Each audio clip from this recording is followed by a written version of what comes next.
Introduction. Hebrews chapter 1 verses 1 to 3. The first Christians were Jewish. The first congregation of the Lord's church was made up of Jewish people.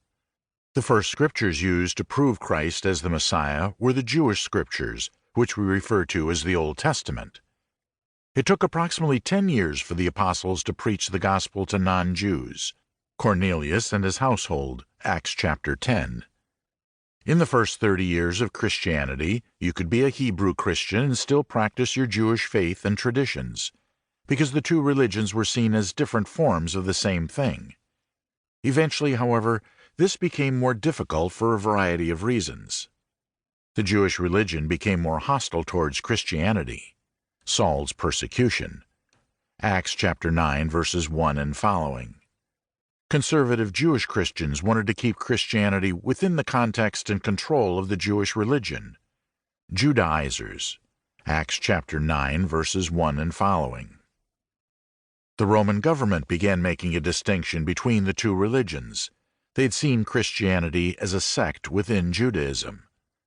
Only Judaism was a lawful religion within the Roman Empire, so Christianity, along with other religions, were banned by the government. Paul's execution, 2 Timothy chapter 4 verse 6.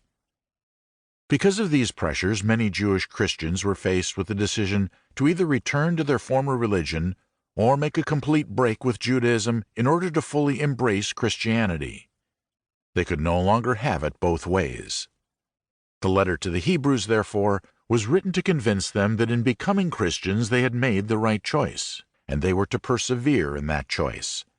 Hebrews chapter 6 verse 11. Title. The full title of this epistle is To the Hebrews. It was not written as a general epistle to all Jews, but it could have been used in this way if necessary. This letter, therefore, was addressed to a specific group that the author knew and was planning to visit. Hebrews chapter 13 verse 23. Authorship. There's no definitive proof, but there are several theories as to who wrote this epistle. An unknown writer who knew Paul's writings and wrote this letter using these as source material. Barnabas, he was a Levite, Acts chapter 4, verse 36. So was familiar with Jewish ritual and Old Testament customs. He wrote Greek since he came from Cyprus. He was not known for his scholarity, but rather as a man of action, and yet this epistle was written using an educated form of the Greek language. Apollos. He was a Greek scholar and orator from Alexandria, well versed in the Old Testament as well as Paul's writings. He was well known and respected in the church. However, none of his other writings exist, and he doesn't name himself in the text. Paul. This apostle was familiar with the Old Testament and the Gospel. He may have first written it as a sermon. Many references suggest an oral presentation. Hebrews chapter 1, verse 1.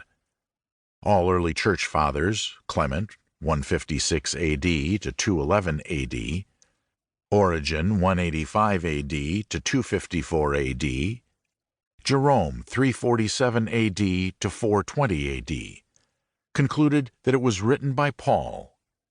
The best guess or theory is that it was originally written by Paul as a sermon and later translated into Greek by Luke during or after Paul's death in Rome, 67 A.D.